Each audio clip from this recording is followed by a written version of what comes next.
علیہ وسلم نے فرمایا قیامت اس وقت تک قائم نہیں ہوگی جب تک قحطان قبیلے سے ایک شخص نہ نکل آئے جو لوگوں کو اپنی لاٹھیوں سے ہانکے گا، یعنی اس کا لوگوں پہ زبردست کنٹرول ہوگا.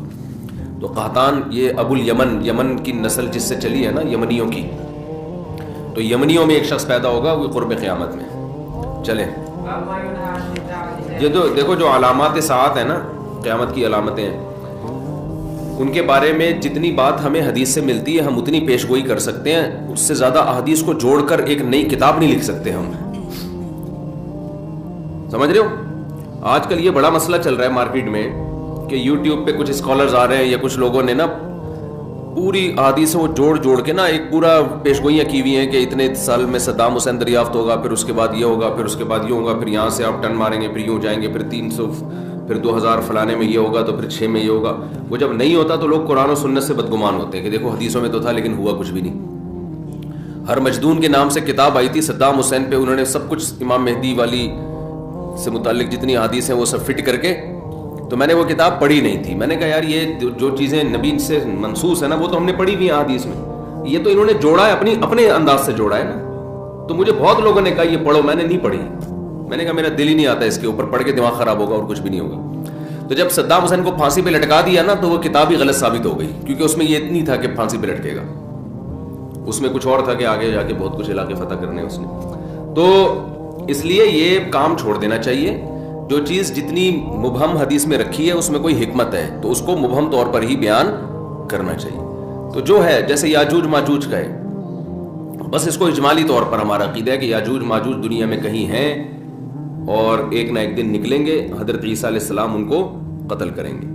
تو کیا ہے کہاں ہیں ہمیں معلوم نہیں ہے. حضرت عیسیٰ ابن مریم نازل ہوں گے، ان کے بارے میں اتنی حد تفصیل سے ہمیں بتا دی گئی ہے، دمشق میں آئیں گے، ٹھیک ہے نا، مسجد کے مینار پہ اتریں گے، یہ بات ہمیں بتا دی گئی ہے. انہی کے دور میں امام مہدی بھی ہوں گے، امام مہدی ان کو نماز کے لیے آگے کریں گے مگر وہ نماز کے لیے آگے نہیں بڑھیں گے.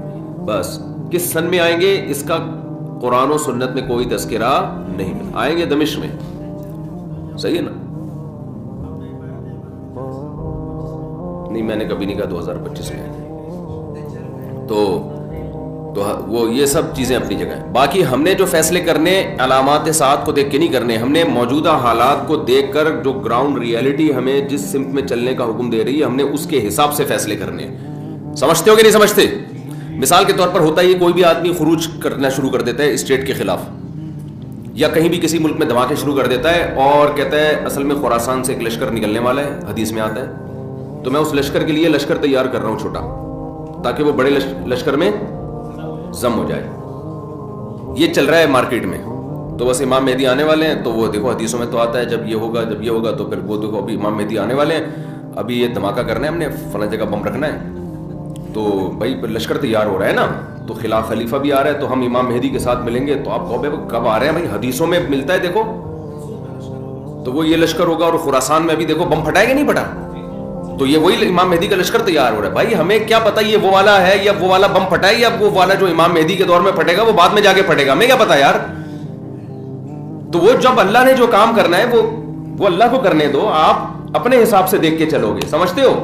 تو لوگوں کی صلاحیتوں کو بہت ضائع کیا جاتا ہے، سمجھتے ہو؟ جب وہ ہوگا تو وہ اس کی علامات پوری بتائی گئی ہیں کہ جو ہے نا وہ پتہ چل جائے گا آپ کو. جیسے نبی صلی اللہ علیہ وسلم کی نبوت جب ظاہر ہوئی تو پہلے سے یہود و نصارہ انتظار کر رہے تھے نا نئے نبی کا. تو جب ایک پیغمبر ظاہر ہوئے اور آگے حضرت ابو ذر کا ایمان کا واقعہ آ رہا ہے، کیسے انہوں نے تلاش کیا نبی صلی اللہ علیہ وسلم کو اور علامات دیکھ کر کیسے اندازہ لگایا انہوں نے. تو وہ اللہ تعالیٰ پھر ایسے نہیں رکھتے کہ 2-4 آدمیوں پر، وہ پھر اللہ اس کو منوا کے چھوڑتے ہیں. جب کوئی کسی شخصیت کو اللہ اوپر لانا چاہتے ہیں تو پھر نبی صلی اللہ علیہ وسلم نے جب دعویٰ کیا تو آپ کی دعوت پھیلی ہے، آپ کے معجزے ظاہر ہوئے ہیں، پھر لوگ جوک در جوک ایمان لانا شروع ہوئے. تو حضرت مہدی کا بھی ایسا ہی ہوگا کہ ایسا نہیں ہوگا کہ وہ جناب جب ظاہر ہوں گے تو بس 4 آدمیوں کو پتا ہوگا. جب وہ ظاہر ہوں گے تو اللہ نے ان کے ساتھ اتنے ان کے برحق ہونے کے دلائل رکھے ہوں گے کہ آپ کو کتابوں میں کی ضرورت نہیں رہے گی. وہ اظہر من الشمس، چڑھتے سورج کی طرح ان کے برحق ہونے کے دلائل اللہ ان کے بھی اور عیسیٰ ابن مریم کے بھی قائم کرے گا. یہ خبریں پوری دنیا میں پھیلیں گی، کوئی انکار نہیں کر سکے گا. سمجھتے ہو کہ نہیں سمجھتے؟ تو کیونکہ ان کے ساتھ پھر ساتھ دینا واجب ہوگا نا. تو پھر اللہ اپنے بندوں کو ایسے نہیں، جیسے عیسیٰ علیہ السلام نے جب نبوت کا دعویٰ کیا نا یا حضرت مریم نے کہا کہ یہ ولد الزنا نہیں ہے معاذ اللہ. تو اللہ میاں نے ایسے ہی نہیں چھوڑ دیا. حضرت عیسیٰ ماں کی گود میں پورے یہودیوں کے مجمع کے سامنے بولے ہیں. وہ تواتر کے ساتھ پھر بنی اسرائیل میں خبر پھیلی ہے کہ بچہ ماں کی گود میں بولا ہے کہ میں انی عبداللہ آتانی الکتاب وجعلنی نبیا. تو اتنا تواتر کہ جس میں جھوٹ کا امکان ہی ختم ہو جائے. ایک آدمی نے نہیں کہا کہ میں نے بچے کو ماں کی گود میں بولتے ہوئے دیکھا ہے. پورے یہود کے بڑے بڑے جتنے بھی علماء صلحاء سارے اس مجمع میں موجود تھے. سب کے سامنے عیسیٰ ابن مریم نے گواہی دی ہے. اور پھر صرف اتنا بھی نہیں, اس کے بعد کنٹینیو مسلسل آپ کی نبوت کی شہادتیں ملتی رہی ہیں ان کو. تو اللہ تعالیٰ پھر تبھی تو دیکھو یہ جو آج یورپ میں اتنا گوروں نے حکومت کی ہے نا اتنی بڑی دنیا پر, تو یہ کیا تھا؟ یہ عیسائیت کی بیس پہ ریاستیں خلافتیں قائم ہوئی نا. آج جو پورا یورپ ہے یہاں جب گورے آئے انہوں نے مذہب کو نکال دیا تو یہ ان کی حکومتیں مذہب کی بیس پہ ہی تو قائم ہوئی تھی کہ پیچھے ایک پیغمبر کا نام استعمال کیا نا انہوں نے, عیسیٰ ابن مریم کا. یار رہنے دو. دیکھو دنیا میں اتنے بڑی پاورفل ریاست قائم کرنا, اس کے لیے ٹھیک ٹھاک قربانی چاہیے. بے تحاشا گاجر مولی کی طرح کٹے ہوں گے. تو اس کٹنے کے پیچھے ایک سچے پیغمبر کی موٹیویشن تو ہو سکتی ہے, بغیر اس موٹیویشن کے کوئی نہیں کٹتا اس طریقے سے. تو یہ عیسیٰ ابن مریم کا نام تھا جس کی بیس پر عیسائیت نے دنیا میں راج کیا ہے. ورنہ یہ نہ بنتا یہ آج پورا لندن اور یہ فرانس اور یہ جتنے بھی یورپ کے کنٹریز ہیں, اور اس کے لیے تو ہمارے ریاستیں بھی انہی کے ہاتھ میں تھی نا, اتنے پھیلے دنیا میں, ماضی کی بات کر رہا ہوں. تو یہ سارا اس کے پیچھے تو یہ موٹیویشن اتنی بڑی انسانیت کو مل کیسے گئی؟ تو وہ اخبار متواترہ سے ملتی ہے, اخبار احاد سے نہیں ملتی. یعنی لاکھوں لوگ بیان کر رہے ہوتے ہیں, ہم نے اپنی آنکھوں سے دیکھا ہے حضرت عیسیٰ کی تعلیمات بھی اور ان کی سیرت بھی. اس کے بعد جا کے لوگ, جیسے نبی صلی اللہ علیہ وسلم کا تھا, تو اس کے بعد جب اسلام آیا تو پھر وہ کتنی بڑی بڑی ریاستوں سے تھوڑے تھوڑے مسلمانوں کی جنگیں ہوئی ہیں. تو وہ کیوں فتح ہوئی؟ ان کے پیچھے رسول اللہ صلی اللہ علیہ وسلم کی شخصیت تھی. تو لوگ ان پر ایمان لے کر آئے. تو یہ ایمان اتنا پاورفل تھا کہ یہ 2-4 خبروں والا ایمان نہیں تھا. ہزاروں لوگوں نے آپ کی سیرت کو دیکھا, پھر لاکھوں نے اس کو نقل کیا. تو وہ جو موٹیویشن ملی اس سے پوری یہ پہلے بنو امیہ کی خلافت, اندلس کی خلافت, بنو عباس کی خلافت, پھر خلافت عثمانیہ, یہ ساری چیزیں سمجھتا ہے کہ نہیں سمجھتا؟ اور آج بھی جو جنگیں ہو رہی ہیں, اگر مسلمان زندہ باقی رہ گئے ہیں تھوڑے سے, تو اس کے پیچھے مذہب کی موٹیویشن ہے.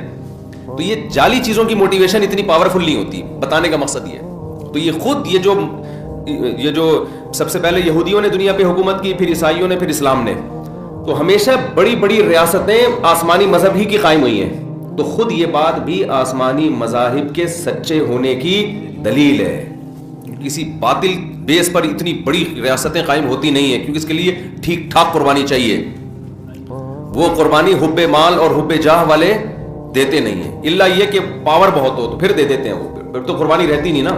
عمرو بن دینار کہتے ہیں, حضرت جابر بن عبداللہ رضی اللہ عنہ کو یہ کہتے ہوئے سنا کہ ہم نے نبی کے ساتھ ایک غزوہ میں شریک ہوئے تو مہاجرین میں بھی کچھ لوگ آپ کے ساتھ آ گئے, حتیٰ کثروا, مہاجرین بہت ہو گئے. وکان من المہاجرین رجل لعاب, مہاجرین میں ایک شخص تھا جو مزاح بہت کرتا تھا. ان کی عادت کیا تھی؟ مزاح کی. تو انہوں نے کیا کیا؟ فکسا انصاریا, کسی انصاری صحابی کے جو پشت ہے نا اس پہ ہاتھ مارا, کولوں پہ ہاتھ مارا ایسے مذاق میں. ان کو غصہ آ گیا.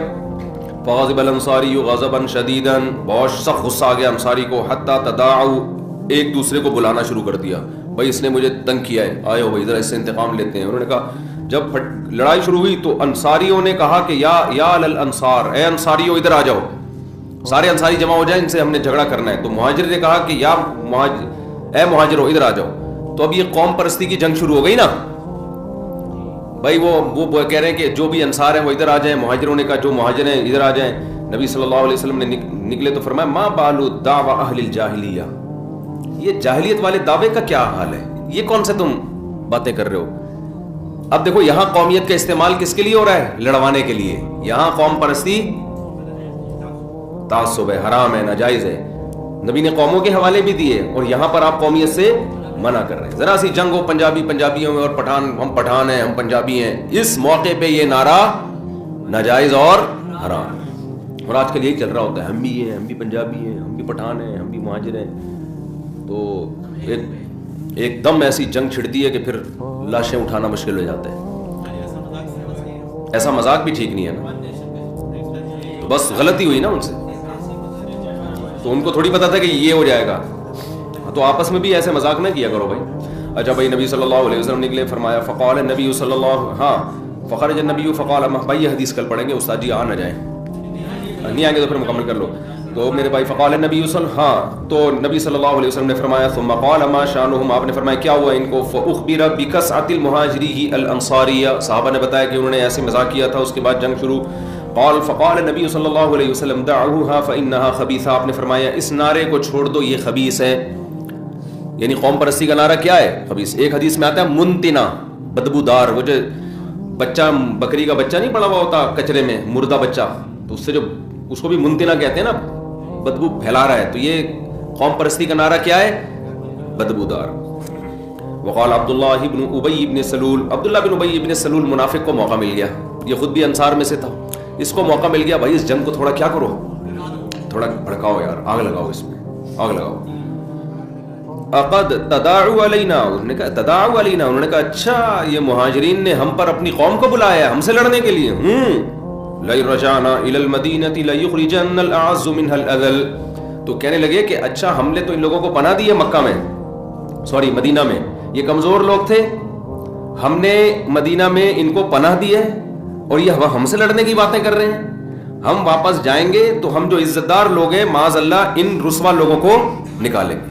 یہ وہی نعرہ ہے جو ایک سیاسی لیڈر نے نہیں کچھ دن پہلے ایم کیو ایم کے بارے میں لگا دیا تھا کہ یہ ہندوستان سے لوٹے پوٹے آئے تھے تو ہم جو ہے نا ان کا تو کوئی پرسان حال نہیں تھا. تو اس وقت بڑا کراچی میں پھر فساد شروع ہو گیا تھا, لیکن وہ فساد بھی وہ کیا ہوا, اس کا جملہ اس کی ذات تک تھا نا, اس نے پوری قوم کی نمائندگی میں تو نہیں کہا. فسادی لوگوں نے اس کو پوری قوم کی نمائندگی سمجھ کے پوری قوم کے خلاف تقریریں شروع کر دی. تو جیسے وہ فسادی تھا نا, ایسے یہاں سے بھی جو رپلائی گیا وہ بھی کس پر مبنی تھا بھائی, اس نے پوری قوم کی نمائندگی میں تھوڑی کہا تھا, یہ ایک آدمی کا تھا نا, آپ اس کے خلاف بولتے, لیکن جو رپلائی گیا ہے وہ پوری قوم کے خلاف گیا. تو یہ شرارتی لوگ ہوتے ہیں اور ہم جیسے بیوقوف ان احمقوں کے پیچھے چل رہے ہوتے ہیں کہ ہاں ہمارے لیڈر نے ماشاءاللہ بڑی خاندانی بات کی, ہم سب اس کا ساتھ دیں گے. وہ بھی گدھا تھا جس نے یہ بیان دیا تھا, اور جس نے پوری قوم کو اس بیس پر رپلائی کیا وہ اس سے بڑا گدھا تھا. تو دونوں گدھے ایک جیسے تھے, تو ہم پڑھے لکھے اگر ہیں تو ہمیں ان گدھوں کو فالو نہیں کرنا. تو عبداللہ بن ابی بن سلول نے فوراً اس سے فائدہ اٹھا کے کہا کہ اچھا یہ لوگ تو کمتر لوگ تھے, ہمارے پاس آئے تھے لٹے پٹے, اور ہم واپس جا کے ان کو نکالیں گے. تو حضرت عمر کھڑے ہو گئے. حضرت عمر نے عرض کیا یا رسول اللہ, حضرت عمر کا وہی اسٹائل تھا جو ہمیشہ سے رہا. حضرت عمر نے فرمایا لئن رجعنا, جب اس نے کہا تو حضرت عمر نے فرمایا الا تقتلوا هذا الخبيث. صحیح ہے نا. اب دیکھو حضرت عمر نے سارے انصار کو برا نہیں کہا, یہ خوب سمجھو, هذا الخبيث خاص اس کی طرف اشارہ کر کے کہ یا رسول اللہ, دو روایتیں, ایک میں کہ آپ اس کو قتل کیوں نہیں کرتے, یا آپ مجھے اجازت دیں میں اس کی گردن اڑا دوں اس کی. یہ نہیں کہا کہ یہ انصار ایسے ہیں, یہ یوں ہیں, تو فلانا ہے, تو ہماری وجہ سے ان کو اسلام ملا ہے اور ہماری وجہ سے ان کو بھی تو فتوحات مل رہی ہے. تو یہ سب نہیں کہا حضرت عمر نے. حضرت عمر نے خاص اس شخص کے بارے میں کہا کہ یہ فتنہ پھیلا رہا ہے, تو یا رسول اللہ آپ مجھے اجازت دیں میں اس کو قتل کر دوں اور اس خبیث کو قتل کر دوں. تو نبی نے فرمایا لا یتحدث الناس انه كان يقتل اصحابه, نا, اگر ان کو قتل کر دیا, مجھے بھی پتہ یہ نالائق شرارتی ہے, تو لوگ کہیں گے اگر میں نے قتل کر دیا, لوگ کہیں گے کہ محمد صلی اللہ علیہ وسلم اپنے ساتھیوں کو بھی قتل کر دیتے. کس قدر بہترین سیاست ہے دیکھو, کہ بھائی جو غیر مسلم ہے نا وہ اپنے آپ کو اسلام میں محفوظ نہیں سمجھیں گے, وہ سمجھیں گے بھائی یہ انہی کا کلمہ پڑھتا ہے, انہی کے ساتھ جنگوں میں گیا ہے, اور کوئی بات پتہ نہیں کیا ہوئی اور گردن اڑا دی تو ہم بھی جائیں گے, تو ایسا نہ ہو بات بات پہ ہماری بھی گردن اڑائی جائے. کتنا بڑا فسادی تھا, لیکن اس کے باوجود آخر دم تک نبی صلی اللہ علیہ وسلم نے اس بیس پہ قتل نہیں کیا کہ قوم پرستی کی جنگ بھی چھڑ سکتی ہے اس سے, اور دوسرا کیا ہوگا کہ جو مشرکین ہیں وہ اسلام میں ان کا داخلہ بھی رک سکتا ہے. تو یہ اس سے پتہ چلتا ہے کہ ہمیشہ جب بھی آپ کوئی فیصلہ کریں تو دو بڑی مصیبتوں میں سے چھوٹی مصیبت کو اختیار کرنا چاہیے. ہمارے ہاں جو جذباتی فیصلے ہوتے ہیں ان میں ہم یہ دیکھتے ہیں کہ یہ کام غلط ہو رہا ہے لہذا اس کو فوراً ٹھیک ہونا چاہیے, یہ نہیں سوچتے کہ اس کو ٹھیک کرنے کے چکر میں 4-6 جو ٹھیک کام ہے وہ بھی الٹے ہو جائیں گے. تو یہ زندگی کے ہر پہلو میں الحمدللہ ہمارا فیصلوں کی بنا یہی ہوتی ہے کہ بس یہ غلط ہے تو اس کو ٹھیک کر دو. جذباتی پن, جیسے میرا ایک بیان ہے کہ فرانس کا بائیکاٹ کرو نا, فرانس کی مصنوعات کا, میں نے پھر اس بیان سے رجوع کیا. استاد صاحب سے میں نے پہلے ایک بیان دیا تھا, فرانس میں گستاخی کے خاکے آئے تھے نا, تو میں نے اس بیان سے میں نے استاد صاحب سے کہا کہ ہم نے فرانس کے تو بائیکاٹ کرنا چاہیے, گستاخی کی ہے انہوں نے وغیرہ وغیرہ, ان کی مصنوعات کا بائیکاٹ کرنا چاہیے. میں نے بیان بھی دے دیا, وہ بیان چل بھی رہا ہے. تو میں نے استاد صاحب سے مشورہ دیا کہ اس کو بائیکاٹ کو ہمیں پھیلانا چاہیے. استاد صاحب نے کہا کہ دیکھو ہم نے فرانس کا بائیکاٹ کیا نا, اتنا بڑا نقصان نہیں ہے. یہ سوچو فرانس نے ہمارا بائیکاٹ کر لیا تو کیا ہوگا. تو مجھے وہ بھینس والا لطیفہ یاد آیا کہ ایک آدمی نے بھینس کو جمال گوٹا کھلانا تھا. جمال گوٹا پائپ کے اندر رکھ کر طریقہ یہ تھا کہ بھینس کے منہ میں پائپ رکھ کے ادھر سے پھونک مارے. تو ہوا یہ کہ یہ اس کے پھونک مارنے سے پہلے بھینس نے پھونک مار دی, وہ سارا جمال گوٹا اس کے پیٹ میں اور یہ مر گیا. تو یہ بھی دیکھو کہ تم بھینس کے منہ میں پائپ رکھ کے پھونک مار رہے ہو, اگر اس نے پھونک ماری تو تم افورڈ کر سکتے ہو کہ نہیں کر سکتے. تو استاد صاحب نے فرمایا کہ یہ جو ہم بائیکاٹ کی مہم چلاتے ہیں اس میں یہ بھی دیکھا جائے گا کہ اگر انہوں نے ہمارا بائیکاٹ کر دیا ہم تو ویسے ہی معاشی بحران کا شکار ہیں. اگر یہ یورپ نے, امریکہ نے, ان لوگوں نے مل کے ہمارا بائیکاٹ کرنا شروع کر دیا تو ہم اس سے بھی جائیں گے جو اس حالت میں. تو استاد صاحب نے فرمایا میں یقینی طور پہ نہیں کہہ رہا کہ اس کے سائیڈ افیکٹ کیا ہیں, لیکن جب تک آپ نے اس کے سائیڈ افیکٹ پہ آپ پوری طرح غور نہ کرو آپ کو بیان داغنے کی اجازت نہیں ہے. اس کے بعد سے میں پھر بیان دے ہی نہیں رہا. یہ بڑی بصیرت کی بات ہے. حضرت نے یہ نہیں فرمایا کہ واقعی بائیکاٹ کرے گا یا بائیکاٹ کرنے کا ہمیں نقصان ہوگا, ہو سکتا ہے کوئی نقصان نہ ہو ہمیں, لیکن کہا کہ جب تک آپ کو نالج نہ ہو نا ان سب چیزوں کی, اتنی اپر لیول پہ جا کے یا ایسے لوگوں میں مل بیٹھ کے کہ حاکم کی مجبوری بھی تو ہو سکتی ہے نا بائیکاٹ. ہم تو کہہ رہے ہیں فرانس کے سفیر کو نکال دو بھائی, آپ اس سیٹ پہ جا کے بیٹھو گے تو آپ کو پتا چلے گا کہ میرے اندر نکالنے کا دم ہے بھی کہ نہیں ہے. نکال دیا تو میں افورڈ کر سکتا ہوں کہ نہیں کر سکتا. تو جذباتی تقریریں, روڈ بلاک کرنا, یوں کر دینا, یہ تو نیچے کے لوگ کر رہے ہوتے ہیں. جو اپر لیول پہ ہوتا ہے وہ کبھی غلط بھی کر سکتا ہے, 2 نمبری بھی کر سکتا ہے, لیکن بعض دفعہ وہ مجبور بھی ہوتا ہے. تو جب تک آپ نہ ملیں کسی سیاسی لیڈر سے اور جو اپنے حاکم سے, وہ جب تک آپ کو اس کے سامنے کیا مجبوریاں ہیں, یا تو بیان دو ہی نہیں, دو تو پھر پورے پروسیس سے گزرنے کے بعد ایک رائے قائم کریں. آپ اس سے پہلے آپ کو رائے قائم کرنے کی اجازت نہیں ہے. سمجھتے ہو, یہ نبی کی سیرت سے ہی میں پتہ چلتا ہے. اتنا بڑا منافق تھا لیکن آپ نے گردن نہیں اڑائی اس کی, اس لیے کہ جو امیج دنیا میں جاتا وہ امیج اچھا نہیں جاتا. تو کس کو دنیا میں بتاتے کہ بھئی یہ منافق تھا, یہ 2 نمبر تھا, تو یہ تو اس کو ایکسپلین کرنا اچھا خاصا مشکل کام بن جاتا ہے. سمجھتے ہو کہ نہیں سمجھتے؟ ارشاد.